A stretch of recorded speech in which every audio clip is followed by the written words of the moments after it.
Hello everyone, I hope आप सभी Lalit Narayan Mithila university के छात्र होंगे और आपका सेशन 2022 से 25 होगा। तो आप लोग ये जानते ही होंगे कि आपका एग्ज़ाम 4 अगस्त से होने जा रहा है, जो कि एक्सपेक्टेड ही अभी तक है, अभी पूरी तरीके से कंफर्म नहीं हुआ है। तो देखिए, इससे पहले लेक्चर में हम बता चुके हैं, लिटरेरी टर्म के पार्ट 1 में मैं ये बताया था कि हाइपरबली क्या होता है, क्लाइमेक्स क्या होता है, इसके साथ साथ पैराडॉक्स और ऑक्सीमोरोन के बारे में बताया था और लास्टली स्पेंसरियन स्टेंजा के बारे में बताया था, जो कि आपके 2023 में एग्ज़ाम होने वाले पार्ट 1 उसके लिए बहुत ज़रूरी है। और इस लेक्चर में हम बताएंगे इसके पार्ट 2 में। इस लेक्चर में हम आपको बताएंगे कि मेंटोनमी क्या होता है, एंटीथेसिस क्या होता है, इसके बाद आयरनी क्या होता है और फ्री वर्ड्स क्या होता है और लास्टली हम देखेंगे मीटर और राइम क्या होता है। ठीक है, तो ये आपके 10 मार्क्स कवर करते हैं, जो कि इसमें हम लगभग 15 बताएंगे, 15 लिटरेरी टर्म, उसी में से आपका चार आपको क्या करना है, एग्ज़ाम में लिखना है और उसमें आपको 10 मार्क्स मिल जाएंगे। ठीक है, तो इसमें कुछ कुछ ट्रिक का भी उपयोग करेंगे। ठीक है, तो चलिए शुरू करते हैं। तो पहली बात, इसे मैं पहले 5 बता चुका हूँ और छठे से स्टार्ट होगा। तो देखिए, मेंटोनमी क्या होता है। तो मेंटोनमी क्या है, एक फिगर ऑफ स्पीच है। इससे पहले मैं फिगर ऑफ स्पीच के बारे में क्या बताया था, जैसे कोई भी किसी चीज़ को सुंदर करने के लिए, जैसे कि किसी स्त्री वगैरह को सुंदर होना, मतलब चलिए शुरू करते हैं। जैसे कि इस वीडियो में हम बताएंगे मेंटोनमी क्या होता है। तो जैसे कोई भी लेडीज़ वगैरह सुंदर होने के लिए क्या करती है, ज्वेलरी वगैरह का उपयोग करती है ताकि वो सुंदर दिख सकें। ठीक है, तो इसी प्रकार कोई भी पोएम वगैरह लिखते हैं तो उसको सुंदर बनाने के लिए, उसको पढ़ने के लिए बहुत ही अच्छा बनाने के लिए क्या करेंगे हम, क्या करते हैं पोएट वगैरह, उसमें फिगर ऑफ स्पीच का यूज़ करते हैं, उसमें कोई तर्का वर्का ये डालते हैं ताकि वो काफ़ी अच्छा पढ़ने में लगे। ठीक है, और हर पोएम का कुछ रूल रेगुलेशन होता है, उस हिसाब से पोएम लिखा जाता है। तो मेंटोनमी क्या होता है, एक फिगर ऑफ स्पीच है। ठीक है, उसमें क्या है, in which an object designed by the name of something which is general associated with it. इसमें क्या होता है कि देखिए, कोई भी ऑब्जेक्ट, कोई भी वर्ड होता है, उसको रिप्लेस किया जाता है उसी की तरह दूसरे वर्ड से और उसका मतलब कुछ और निकलता है। ऐसे नहीं समझिएगा। तो देखिए, इसका सिंपल सा बात याद रखना, चेंज ऑफ नेम होता है। जैसे यहाँ पे एग्जांपल में दिया है, the pen is mightier than the sword. यहाँ पे क्या बोला जा रहा है, the pen is mightier than the sword. यहाँ पे बोला पेन की जो ताकत है वो तलवार की ताकत से ज़्यादा होती है। अब ये किस सेंस में बोला गया है, तो देखिए, मान लीजिए कहीं पे बहुत ही बड़ा झगड़ा वगैरह होने वाला है और वहाँ पे बात करके सुलझाई जा सकती है। ठीक है, तो इसीलिए बोला जा रहा है कि वहाँ पे तलवार चलाने की क्या ज़रूरत है, वहाँ पे झगड़ा करने की क्या ज़रूरत है, वहाँ पे बैठ के भी तो सलटाया जा सकता है। तो इसलिए यहाँ पे बोला जा रहा है the pen is mightier than the sword. यहाँ पे दूसरे एग्जांपल में बोला जा रहा है, I have never read Milton. मतलब मैं मिल्टन को नहीं पढ़ा, मैं कभी मिल्टन को नहीं पढ़ा। तो क्या मिल्टन मिल्टन पढ़ने वाली चीज़ है? ये तो एक राइटर है, राइटर को थोड़ी पढ़ सकते, उसके जो वर्क है, जो वो पोएम वगैरह लिखे हैं, इस सेंस में यहाँ पे बोला जा रहा है। तो I have never read Milton plays and plays, या उसका जो पोएम वगैरह है ना, तो यहाँ पे ये बोला जा रहा है मैं उसका पोएम वगैरह कभी नहीं पढ़ा। इसका सेंस बदल गया, मिल्टन का रिप्लेस किया गया। मिल्टन एक ऑब्जेक्ट है, यहाँ पे क्या रिप्लेस कर दिया गया, नेम को रिप्लेस कर दिया गया। ठीक है, और वो जो नेम है वो डायरेक्टली अटैच है, जनरल एसोसिएटेड है किसके साथ, मिल्टन के साथ, मतलब उस वर्ड के साथ वो मिलता, इसी मतलब इसका रिप्लेस हो गया है किसी वर्ड के साथ। इसी प्रकार तीसरे एग्जाम्पल में है, आई एंजॉइंग रीडिंग शेक्सपियर। क्या शेक्सपियर को हम रीड करेंगे या उसके प्लेज वगैरह जो लिखे गए हैं उसको हम रीड करते हैं? तो यहाँ शेक्सपियर का डायरेक्टली यहाँ पे एक्सचेंज कर दिया है किसके साथ, प्लेज और प्लेज वगैरह जो लिखे हैं उसके साथ। तो यहाँ बोला जा रहा है, इसका सेंस ये बनता है कि आई एंजॉइंग रीडिंग शेक्सपियर, मतलब मैं शेक्सपियर का क्या बोलते हैं, उसके प्लेज वगैरह को रीड करता हूँ। ठीक है, मैं इन्जॉय करता हूँ। तो चलिए, मेंटोनमी के बारे में इतना ही है। बस इसमें याद रखना है कि चेंज ऑफ नेम होता है, नेम को चेंज किया जाता है किसी ऐसे वर्ड के साथ जो कि डायरेक्टली अटैच होती है उसके साथ। ठीक है, अब दूसरा इसमें आता है, इसमें 7वें नंबर में है एंटीथेसिस का पढ़ना है। तो देखिए, ये बहुत ही हल्का है, इसको बस ऐसे ही समझिए। ये भी एक फिगर ऑफ स्पीच है जिसमें टू अपोजिट आइडियाज़ या वर्ड, आइडियाज़ का मतलब वर्ड भी होता है, तो टू अपोजिट आइडियाज़ या word are used in a sentence. दो अपोजिट वर्ड का एक सेंटेंस में यूज़ होगा साथ में। ठीक है, जैसे यहाँ पे एग्जांपल में देख रहे हैं, better to then inhale then serve in a heaven. तो यहाँ पे दो वर्ड का यूज़ होगा। पहले यहाँ पे दो वर्ड, दो अपोजिट आइडिया, तो better to then inhale then serve in a heaven. मतलब यहाँ पे बोला जाता है हीवन वगैरह, हीवन का मतलब होता है स्वर्ग और यहाँ पे हेल का मतलब नरक। तो नरक में जीने से अच्छा है ना, मतलब स्वर्ग में एक नॉर्मल जीने से अच्छा है, उसमें सरवाइव करने से अच्छा है कि हम नरक का क्या करें, वहाँ का राजा बन के रहे, वहाँ का एक वहाँ पे शासक बन के रहे। ठीक है, तो यहाँ पे यही बोला जा रहा है, better to than in hell than serve in heaven. वहाँ मतलब स्वर्ग में एक नॉर्मल ज़िंदगी जीने से अच्छा है, एक नॉर्मल सी ज़िंदगी जीने से अच्छा है कि मतलब हम नर्क में वहाँ का राजा बन के रहे, वहाँ पे शासन करे, ठीक है। इसी प्रकार दूसरे एग्जांपल में बोला जा रहा है my loss is your gain. अगर मैं मेरा कुछ लॉस होता है तो ये तुम्हारे लिए गेन है। मान लीजिए यहाँ पे कोई दुकान है, एक दुकान है और फिर यहाँ पे एक दुकान है, यहाँ पे चल रहा है और यहाँ पे एक दूसरा दुकान खुला, ठीक है। अब इसका लॉस होगा, यहाँ पे देखिए पहले से चला रहता है, अब इसका लॉस होगा तो इसका तो डायरेक्टली प्रॉफिट होगा, है ना। तो इसीलिए बोला जा रहा है मेरा लॉस जो होगा वो तुम्हारे लिए डायरेक्टली प्रॉफिट है, ठीक है। और यहाँ पे दोनों है तो यहाँ पे क्या हुआ, फिगर ऑफ स्पीच में अपोजिट आइडिया, दो अपोजिट वर्ड, ठीक है। यहाँ पे नर्क और यहाँ पे नर्क और यहाँ पे स्वर्ग, दोनों एक ही सेंटेंस में यूज़ किए गए हैं, ठीक है। यहाँ पे लॉस और गेन दोनों एक ही सेंटेंस में यूज़ किए गए हैं और दोनों का मतलब सही निकलता है, ठीक है। तो एंटीथेसिस क्या है, एक फिगर ऑफ स्पीच है जिसमें हम दो अपोजिट वर्ड को एक साथ यूज़ करते हैं एक सेंटेंस में। तो ठीक है, इसमें क्या किए हैं, नर्क और सर को दोनों को एक ही सेंटेंस में हम यूज़ कर लिया और वो सही भी है। और यहाँ पे my loss is again, my loss is your gain, ये भी सही तरीके से यूज़ हो गया है, ठीक है। तो अब दो ख़त्म होते हैं, अब सातवां के बाद आठवें पर चलते हैं। तो देखिए आयरनी क्या होता है, यहाँ पे अब पढ़ना है आयरनी क्या है।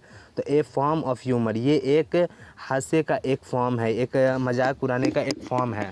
जैसे कि that so your meaning the opposite of what you से, जो तुम कहना चाहते हो उसके अपोजिट तुम्हारा मीनिंग निकलता है आयरनी से। जैसे कि तुम बोलना चाहते हो यू आर सो इंटेलिजेंट, मान लीजिए कोई पढ़ने में बिल्कुल अच्छा नहीं है और वो पढ़ने में बिल्कुल अच्छा नहीं है और वो फिर कोई वहाँ पे सामने टीचर कुछ पूछता है और वो जवाब दे देता है और गलत जवाब देता है। अब तुम उसको, अब आप मजाक उड़ाने के लिए उसको क्या बोलिएगा साइड में जाकर, वाह यू आर सो इंटेलिजेंट, जबकि ये तो हम मजाक उड़ाए हैं, आप उसका हास्य उड़ाए, ठीक है, ह्यूमर हुआ। तो इसीलिए ऐसे सेंस में जब भी बात की जाती है तो उसको आयरनी बोला जाता है इंग्लिश लिटरेचर में, ठीक है। तो यहाँ पर क्या बोला जा रहा है, ए फॉर्म ऑफ ह्यूमर, ये एक फॉर्म है हास्य का, व्यंग्य का। That so your meaning, mean मतलब मीनिंग, जो तुम्हारी मीनिंग को, जो तुम बोलोगे उसके मीनिंग को, जो तुम बोलोगे उसके मीनिंग को अपोजिट कर देता है, जो तुम बोल रहे हो उसका मीनिंग अपोजिट होता है, ठीक है, आयरनी में। तो वाह यू आर सो इंटेलिजेंट का मतलब समझ गए होंगे। फिर यहाँ पे बोला जा रहा है this is my brilliant son who failed out the board exam. मान लीजिए आपके पापा, मान लीजिए आप बोर्ड एग्ज़ाम में फेल हो गए हैं और आपके पापा क्या बोलेंगे आपको, जैसे बोलते हैं कुछ पापा बोलते हैं कि my son, my this is my brilliant son, किसी के सामने जाकर आपको बोलेंगे this is my brilliant son who failed out of board exam, जो कि फेल हो चुका है बोर्ड एग्ज़ाम में। तो बोर्ड एग्ज़ाम में फेल होना क्या अच्छा बात है, नहीं ना है। तो वहाँ पे लेकिन आपके पिताजी वहाँ पे बोलेंगे किसी के सामने ऐसा है, my this is my brilliant son who failed out of board exam, ठीक है। तो यहाँ पे भी वहाँ पे सही तरीके से नहीं बोला गया, वहाँ पे इसका मीनिंग बदल रहा है, जो बोला जा रहा है उसका मीनिंग दूसरा है, दूसरे सेंस में बोला गया है।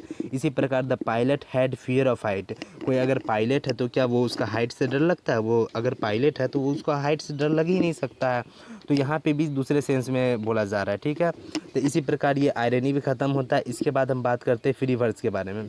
तो फ्री वर्ड्स को समझने से पहले देखिए फ्री वर्ड्स का पहले इसका डिफिनेशन देख लेते हैं। फ्री वर्ड्स क्या होता है, तो it is an open form of poetry, एक पोएट्री लिखने का एक ओपन फॉर्म है।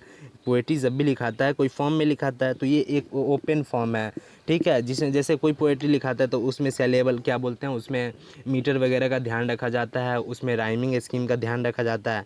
लेकिन ये क्या है, फ्री वर्स एक open form of poetry, poetry लिखने का एक ओपन फॉर्म है वेयर, जहाँ poetry wrote without meter and rhyming scheme, जिसमें ना तो मीटर का उपयोग किया जाता है और ना ही राइमिंग स्कीम का, ठीक है। दोनों में से किसी का यूज़ नहीं किया जाता।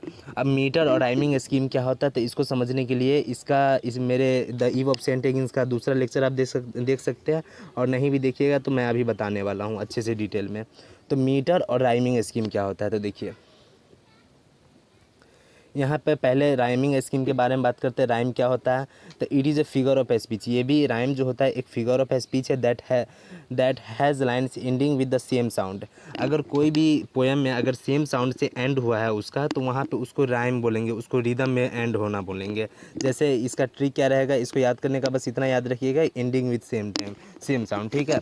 जैसे यहाँ पे जैसे हम लोग बचपन से सुनते आ रहे हैं, twinkle twinkle little star how are wonder what you are. तो यहाँ पे देखिए लास्ट में क्या है, स्टार एंड हुआ है किसना, स्टार से, और लास्ट में यहाँ पे एंड हुआ है आर से, तो दोनों मिलता जुलता साउंड है, स्टार आर, ठीक है। तो इसीलिए क्या बोलते हैं कि जब एंड होता है सेम साउंड से तो उसी को बोलते हैं राइम, और ये रिदम में एक बोला जा रहा है, ठीक है। Twinkle twinkle little star how are wonder what you are. इसी प्रकार अभी एक वायरल गाना चल रहा है बहुत ही, ये पहली बार का मिलना भी कितना पागल कर देता है, कुछ कुछ होता है सांसों में पर ना जाने क्यों होता है। तो यहाँ पे देता है, यहाँ पे पागल कर देता है, और यहाँ पे जाने क्यों होता है, दोनों में ता है, दोनों इंड हुआ एक ही साउंड से। तो यहाँ पे भी रिदम है, और गाने जितना भी होते हैं सारे रिदम ही में, सारे रिदम में ही गाए जाते हैं, ठीक है, तभी वो गाना गाना कहलाता है। तो इसीलिए रिदम क्या मतलब क्या है आप समझ गए होंगे अच्छे से। अब राइम समझ गए होंगे, तो अब आपका आगे का बात करते हैं। तो देखिए अब मीटर क्या होता है, मीटर को समझने से पहले आप इतना समझिए कि सेलेबल क्या होता है, ठीक है। सेलेबस इसको अभी छोड़ दीजिए, और सेलेबल क्या होता है पहले इसको समझिए। तो सेलेबस क्या होता है, सेलेबल क्या होता है, एक पार्ट होता है वर्ड का, कोई भी वर्ड है उसका एक पार्ट होता है, और हिंदी में इसको बोलते हैं शब्दांश, ठीक। तो मान लीजिए एक वर्ड है डिफाइन, तो डिफाइन में दो वर्ड का यूज से, दो वर्ड से जुड़, मतलब यहाँ पे दो शब्दांश से जुड़ के बना है। पहला तो इसमें डी और दूसरा है फाइन। अब डी का क्या हुआ है, डी एक अनस्ट्रेस्ड वर्ड है, मतलब बोलने में बहुत ही कम स्ट्रेस लगता है डी, और फाइन में क्या स्ट्रेस लगता है, फाइन, डी फाइन, ठीक है। तो यहाँ पे ये सेलेबल हो गया, और यहाँ पे एक ये सेलेबल हो, दो पार्ट है इसके, तो दो सेलेबल हुआ है, और दो सेलेबल मिल के क्या बनाता है, एक आयाम बनाता है, ये वाला एक आयाम बनाता है, ठीक है।